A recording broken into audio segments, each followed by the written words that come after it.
Thanks to my Ko-fi supporters that make these videos possible. You can also get a deck review on my weekly Tuesday and Sunday streams. It's the best way to support the channel. Hello everyone. So we've all made bad decks, right? Not even bad in terms of power level or anything, but like bad in terms of our connection to it. You know, decks that are quick to permanently retire on your shelf or on your desk after a game or two. A monument to your failure. Well, great news! I have devised a solution to this issue that plagues us brewers. The 3/3 Elk X Dragon Shield Commander Deck Building Flowchart. A flowchart that will make you the perfect bracket 2 or 3 deck. I wanted to make it applicable to all power levels, but that was like a lot of extra work. And it's not officially endorsed by Dragon Shield, by the way, but I am. Code ELK at checkout for a discount for the best sleeves in the world, or use my link in the description. So that's kind of cool. Anyway, time to start talking about this abomination. I have 2 final disclaimers I have to make, though, before we unpack this. That is that there's a lot of overlap that is lost in this. Like, you can have a toolbox Voltron deck, even though those will be found on separate categories. So my advice is to take note of each hole you fall into here, and then find out ways to make it overlap in the same deck if you can. And secondly, what this chart measures can change a lot from day to day. Like, you may have a deck that's perfect for you one night and with one playgroup, and then another night with a different vibe, with a different playgroup, it might not be the right one anymore. So like, make sure you have your bases covered. Okay, starting at the top with what I feel is the most important question when making a new commander deck. Do you like thinking? Asking in terms of actually playing your deck, not like in terms of deck building in this case. Now, a lot of people play Commander because of the funny niche interactions with cards that they like to tinker with and get some stupid gameplay mechanic or loop or whatever. This is your Melvin type builder that really want to get crunchy with some really weird synergies that can't live in other formats like Modern, where the Boros Energy player kills you on turn 4. The other side of this is less a synergy-based player and more of a good stuff player or a turbo greedy player. One that likes decks that are just haymaker after haymaker after haymaker. Now note, this doesn't mean completely devoid of synergy, just that the synergy has a less of a Rube Goldberg nature to it, and it's a lot more simple and straightforward. Now listen, a good stuff deck has a bad connotation nowadays, but I want you to leave those at the door for this chart.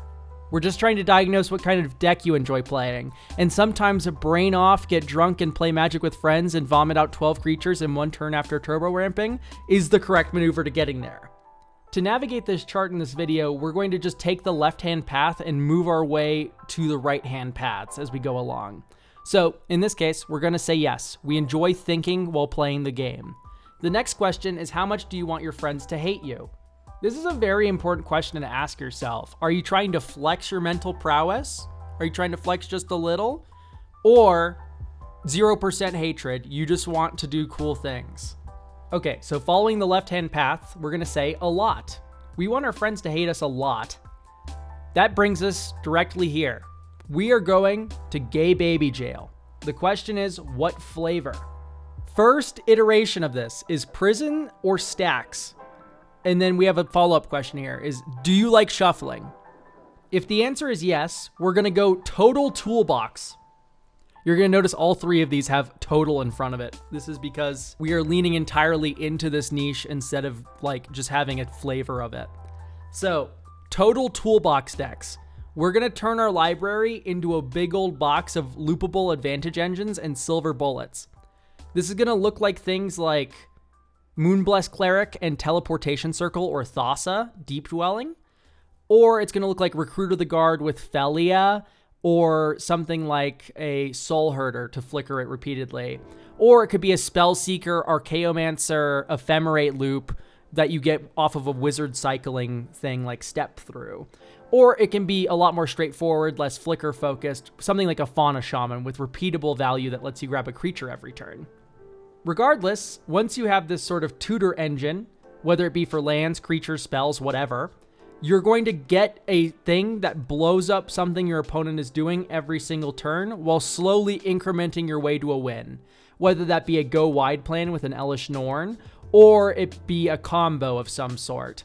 Long story short, we're here to just put our fingers in our opponent's mouths constantly. This is hate bears, this is Stax pieces, all this sort of stuff. Full of silver bullets deck that just ruins your opponent's life. Going back up to Prisoner Stax, do you like shuffling, and answering no instead of yes, we have a total graveyard BS kind of deck, which is where you're going to be looping the same 3 annoying permanents every turn after you turbo mega self-mill them or entomb them. This is going to be a deck like Marin of Clan Neltoth, or Carador Ghost Chieftain, or Tassiger the Golden Fang. Cards that let you retrieve things from your graveyard repeatedly, over time, constantly, every single turn for the rest of the game, and your opponents get really bored and cry. This deck doesn't have as much shuffling as the toolboxy like Tutor a Bunch deck, and instead gets its consistency by mega milling itself or using entombs, which do shuffle, but you're mostly milling. Okay, great. But what if you don't want to do the Prisoner Stax flavor of Gay Baby Jail? Instead, we're going to be going to total control. Once again, everything here is a total something deck because your deck can have elements of control without being total control. Here, we're going to want a deck with heavy amounts of removal and a commander or 99 that benefits it or grinds opponents into dust and makes everyone fight in the cage. So this is going to be stuff like Judith the Scourge Diva, which can start pinging your opponents in the late game after Death Touch pinging all their stuff, or Judith Carnage Connoisseur, which can make imps in the late game, and then you can sack those imps for damage. Another good option here is Athreos Shroud Veiled, which is a giant Orzhov idiot that lets you put coin counters on your end step, so when you remove those creatures, right, you can put a coin counter on anything, you get them back. You can also do some combo lines with it, but that's not the kind of player you are if you're right here. You want this game to go on long. You want it to be annoying. That's the kind of player you are. So no combos with your Athreos deck. You got to promise me that. Instead of doing combos, you're putting coin counters on your opponent's creatures and your own big value bombs, and you are just slowly controlling the game from there. All right, going back up and to the right, how much do you want your friends to hate you? We're going to just say a little now. We have a quick follow-up question here. Do you want to play Magic every turn? Basically, do you want a lot of setup with your deck? If the answer is yes, you do not want a lot of setup for your deck, then I'm going to say you're a politics player. It's like group hug, but instead of like jerking off everyone indiscriminately, you're actually furthering a specific opponent tactically that makes you both gain in the long run. A deck doesn't have to be 100% politics, but it can be. Good example of a commander in this situation is Farrakha, God of Affliction. I have a video about her. It was my first video. What drew me to Farrakha is the fact that she can exile any creature card in any graveyard and give that player a snake, making blocking really funny because you can give them a blocker so no one can do attack value things, and that's kind of group huggy. Or you make a deal with someone like, hey, you have a skull clamp, I'll give you a snake to skull clamp, etc. Stuff and things. Great. Humble Defector is a good example of a card that kind of works here, where you have like, you just like pass this back and forth with a friend. Or Ghost of Ramirez de Pietro. This is a really interesting card. Very hard to block with that evasive ability. And then when it hits someone, you can return any card that was milled this turn to its owner's hand. So if you have giant group mill that mills everyone, what this allows you to do is go, oh, you milled a board wipe. Let me hit you. You can get it back, and then you can wipe the board for us. Right? This is a politics kind of mindset. There's other things like Monarch with politics and stuff like that. There's a lot of different flavors, but you're going to like any one of them. That much I know. Also, you might be interested in a theft deck.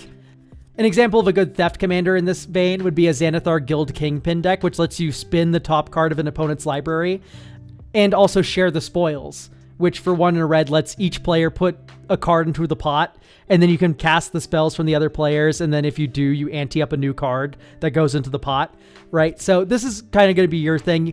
You're here because you want to play Magic every turn, and you like thinking. So what that means is you're going to have the most varied deck possible, which is going to either be politics or theft. These kinds of decks really like to play with the dynamics of Commander, which makes them almost kind of meta in a way that they work. Like, they are very focused on the game state itself and manipulating it, as opposed to having a set game plan, which is something that you are probably going to be craving. Okay, going to do you want to play Magic every turn? No. We're going to talk about non-deterministic combo decks. Your favorite kind of deck is probably going to be one that requires 6 turns of setup and then goes into one final 30-minute turn to end the game that isn't set in stone. We have a few options on the board here that I'm going to read off. The first one is Gutter Snipe, Virtue of Courage. Basically, if you cast a ritual, any spell that goes mana positive, you can trigger Gutter Snipe, which then shoots for 6 total damage across your opponents. That triggers Virtue of Courage, letting you exile the top 6 cards. You exile another ritual, right? So long as you can go mana neutral in every spell, you're basically just gambling, spinning off the top. You can whiff. You can whiff. There's hope. There's hope for your opponents there, but you can have a pretty good deck that can win 80% of the time from this position. Same kind of vein, Storm Splitter, Cryptolith Rite. Basically, you have an enchantment that says all of your creatures are mana dorks, and then you have Storm Splitter, which you can tutor up with Imperial Recruiter or whatever. You cast an instant or sorcery spell, it makes a copy of the Storm Splitter. You cast an instant or sorcery spell, you make a copy of the Storm Splitter. You tap 2, you cast a card advantage spell, you make a copy of all the Storm Splitters, and you tap the Storm Splitters to make that mana because they have haste. And then you try to chain as much card advantage together as you make exponential mana and attackers to win that game. Shout out to my friend John. Ellen Harbreeze is a very good non-deterministic combo deck that isn't Stormy. Basically, you have a go-wide sort of strategy with a bunch of Convoke spells or something, and a bunch of untappers like to Arms, right? Untap your whole board, which untaps Ellen, which allows you to tap her again, to then get another untapper, to then cast it again, and then you can see what's going on here. We're untapping and tapping Ellen every single turn multiple times, while making a wider and wider board while doing that. Kind of like a Creature Stormy deck in a little bit of a way. The last one's going to be more of an Aristocrats angle, Living Death, Rally the Ancestors style decks, right? Not a true infinite combo per se, but if you can fill up your graveyard enough without getting Bazooka bogged, and then you bring everything back, that's a kind of setup deck that you would probably appreciate since we're down here in the flowchart. Okay, moving all the way back up to how much do you want your friends to hate you? We have the final answer, 0%. There's one important question to follow this up. Is your playgroup quirky? Derogatory. Yes, your playgroup is quirky. We are now officially in the Rule 0 Torment Nexus. What this means is this is my Frankie Peanuts Silver Border deck. Here's a set of a bunch of Draft Matters cards, and I crack a pack at the beginning of the game, and then I use those to set the parameters for my Arcane Savant and my Caller of the Untamed and whatever. And bonus points, though, if you have a Rule 0 deck that can transform into a non-Rule 0 deck, like... especially with a hostage situation. Like, hey guys, can I play my Olivia Crimson Bride, Edgar Charmed Groom commander deck? I Rule 0'd them to be partners. If that's not okay though, I'm okay to put Olivia in the 99 and I'll just put Edgar Markov in the command zone. Right? Like, that's evil and vile, and that's something I respect.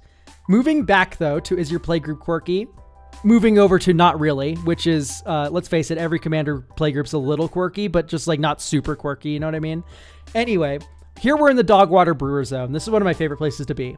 You're going to want to find one middling card and make it your whole personality and just surround it with actual good cards until it works. Perfect examples of this: Mirror of Fate, Worst Fears, Charisma, right? Super weird, like we're in the Secret Commander, weirdo synergies and weird themes and mid-range piles, right? Like this is the Trinket Mage corner. Like if you've ever seen a Trinket Mage deck before, he doesn't really do deck text, but like we're in the weirdness zone right now. If you want a good example of one of these decks, I really heavily recommend watching my Draftna deck tech. This is exactly where we are with Mirror of Fate, right? Like building Doomsday piles in mono blue. Like really weird stuff goes on here. All right, we're going to move all the way back up to our first question, and we're going to explore the right-hand side of this graph now. Do you like thinking during gameplay? No. Does your lack of wanting to think extend to deck building?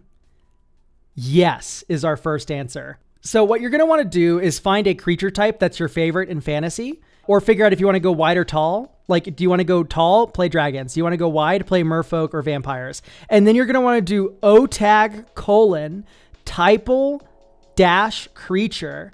And then you're just going to put all of those in the commander that you choose. So like Hawkball, Miram, and Edgar Markov are perfect for this kind of player. Like, listen, you can have a creature deck that you've built that's focused around a creature type that you put a lot of thought into and has a lot of moving parts, and that's very interesting in terms of construction and interesting in terms of play. But let's face it, if you are playing Commander and you just like rolled the top 60 randomly EDH Rec vampires and then put them into Edgar Markov, I would expect you to win 1/4 of your games, like a totally average win rate at bracket 3. Like, no doubt in my mind. Anyway, you're going to have a good time if you do this, so enjoy.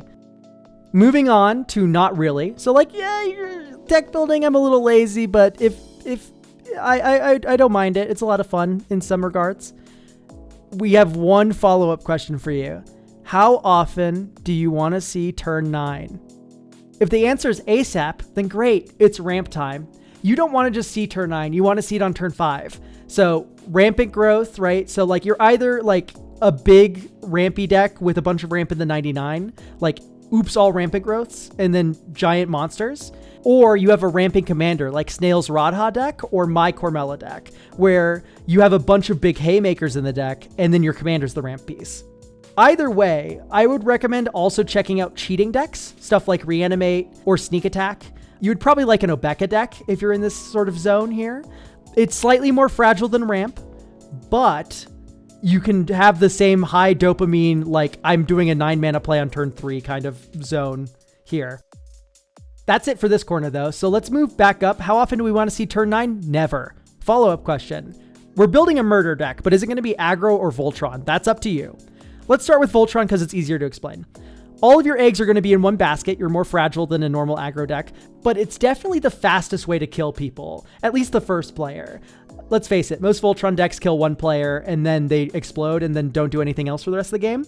But just make sure you have a backup plan. I recommend checking out my Sephara video. Sephara has a very good balance of being a control deck in the late game, just in case the Voltron plan gets answered in the early game. Moving over to the other aggro decks, we have 3 options. Either go tall, go wide, or burn. Sometimes there's some overlap, especially with burn in the other 2, right? With go wide, this is a deck like Xenagos God of Revels. You're playing one giant monster, Xenagos doubles it, you swing it, and kill someone. +1/+1 counters also work really well for this, and so do equipment sometimes. In this instance, it turning into a burn deck would involve flings, right? You hit someone with your giant creature, and then you fling it at a different person. Go wide, tokens. This is your typical bread and butter. I make a bunch of elves, and then I overrun them. This is going to be your flavor of deck sometimes.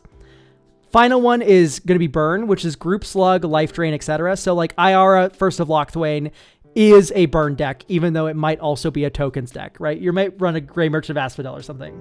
O'Hare Ashenil is another very good option for this kind of deck, right? Mana Barbs with O'Hare Ashenil. And the way this overlaps with tokens is like, you might have Impact Tremors in your deck and make a bunch of tokens, and then those tokens deal direct damage to each of your opponents when they enter. Zurzoth Chaos Rider is the perfect mix for a commander between tokens and burn. All right, going all the way back up. Does your lack of wanting to think extend to deck building? Not at all. So you love deck building, but you don't like thinking during gameplay. I have great news for you. There's a perfect home for you called building a cube. Don't play Commander. We're going to build a cube instead. I have a couple videos about building cubes as well as a podcast episode. And the reason why this is the perfect home for you is because you love deck building. You probably have like around 300 decks in Architect or Moxfield, and you've played maybe 5 of them. And the reason why cube is so perfect is you're never going to get 8 people together to play your cube. And so you're never going to play it, but it is just basically building a deck that's 5 times the size of a normal Commander deck. And that's going to be really titillating for you. And sometimes, maybe, if you build a Winston cube, you can play it every so often with a friend you hold hostage. So very heavily recommend building a cube. It's a very fulfilling experience for those of you who do not like to play Magic the Gathering, but love to build decks for it. That's the entire flowchart. Let me know if this worked for you down in the comments below, or if I pegged you directly. Also, let me know if it didn't work. This is my first time building a flowchart like this. I like to think I covered everything pretty well here. I do think the core of every Magic the Gathering deck is, do you like thinking? If you have a really bad cube or deck after this video, great news. There's hope for you. Come to my weekly Tuesday and Sunday streams and get a deck review or cube review. You can get your cube reviewed on my stream, by the way. It helps support the channel in a great way if you like my videos, if you like listening to me yap and stuff like that. And yeah, thank you for watching. Oh my gosh, yay! I love my silly, low effort, funny, scriptless videos. Oh, it's high effort. I built the flowchart, which is hopefully funny enough that it entertained you. God, I need to stop rambling. All right, that's the video. Bye!